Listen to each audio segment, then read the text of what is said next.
ভোরশুটের রায়বাঘিনী, কলমে জগৎপতি তা, কণ্ঠে শ্রাবণী চ্যাটার্জি। সর্বপ্রিয়া ভবশঙ্করী রায়চৌধুরী ছিলেন ভোরশুট রাজ্যের রানী। কজন জানি আমরা এই ভারত শ্রেষ্ঠা রমণীর গুণকীর্তির বাণী? পিতা দীননাথ চৌধুরী ছিলেন বেশ সুঠাম, লম্বা চওড়া চেহারার। তাকে সেনাপতি হিসেবে নিযুক্ত করেন পেরো রাজ্যের জমিদার। এই পেরোতেই এক শুভ দিনে ভবশঙ্করী এলো মা বাবার কোলে। ভাইয়ের জন্মের পরেই সূতিকাগ্রস্তা হয়ে মা গেলেন স্বর্গালোকে চলে।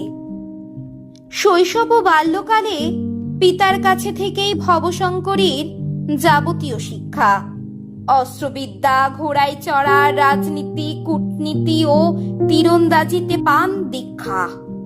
পাশাপাশি চলতে থাকে সাবেকি রীতিতে সমাজতত্ত্ব, দর্শন বিদ্যার শিক্ষা।